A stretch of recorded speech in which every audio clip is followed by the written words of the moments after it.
On the outskirts of the quiet town of Evergreen, a Walmart stood like a beacon of consumerism against the backdrop of endless forests. It was the only 24-hour store in the area, a place where night owls and insomniacs wandered the aisles in search of midnight snacks, forgotten groceries, or just a distraction from their restless minds. Jessica Manning was one such night owl.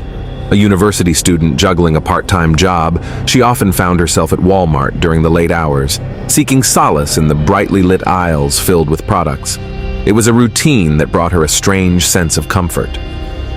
One particularly cold and foggy night, Jessica parked her car in the half-empty lot and headed inside. She waved to her friend and night shift cashier Lisa as she walked through the automatic doors. The store was unusually quiet, with only a few other shoppers milling about. Jessica grabbed a cart and started down the snack aisle, her mind occupied with thoughts of her upcoming exams. As she turned into the next aisle, a chill ran down her spine. The air felt different, almost oppressive, and she couldn't shake the feeling that she was being watched. She shrugged it off, blaming her nerves on too much caffeine and not enough sleep. She continued her shopping, but the sense of unease grew stronger with each passing minute.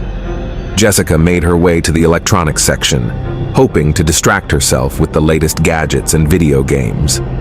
As she browsed, she noticed a man standing at the end of the aisle. He was tall and gaunt, his face partially obscured by a hood. He seemed to be staring at her, but when she glanced his way, he quickly looked down at his phone. Jessica felt a surge of paranoia. She tried to shake it off, convincing herself that he was just another late-night shopper. She moved to another section of the store, hoping to lose him. But every time she turned a corner, he was there, lurking at the edge of her vision.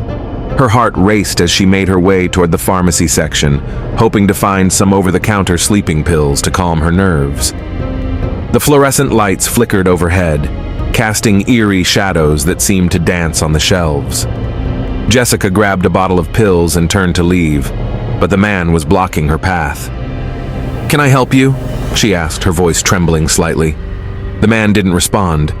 He simply stared at her with cold, unblinking eyes. Jessica felt a wave of panic wash over her. She backed away slowly, clutching the bottle of pills tightly.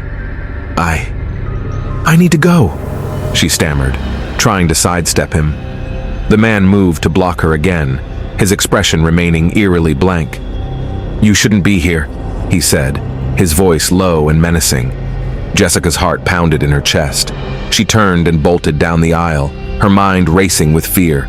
She needed to find Lisa or a security guard, anyone who could help her. She could hear the man's footsteps behind her, growing louder and faster. As she rounded a corner, she collided with a stock clerk named Mike, nearly knocking him over. "Jessica, what's wrong?" he asked, concerned. "There's a man following me," she gasped. He's threatening me." Mike glanced around, but there was no sign of the man. "Are you sure? Maybe it was just a misunderstanding." "No," Jessica insisted, her voice rising in panic. "He's dangerous. We need to find Lisa and call the police." Mike nodded, sensing her genuine fear. "All right, let's go to the front. Stick close to me."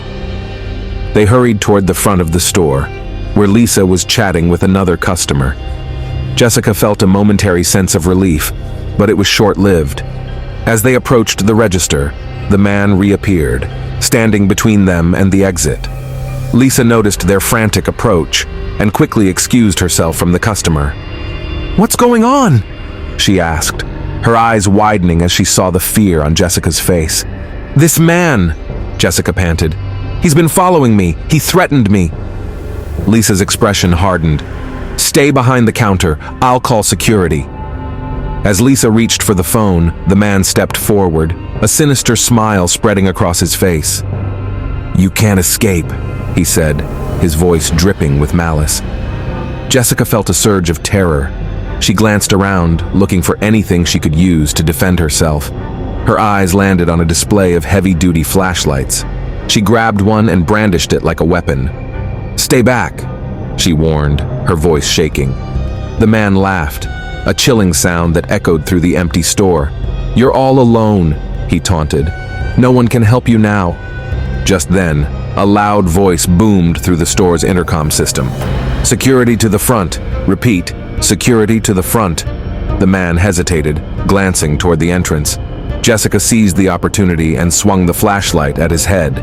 He staggered back, clutching his face in pain. She didn't wait to see if he would recover.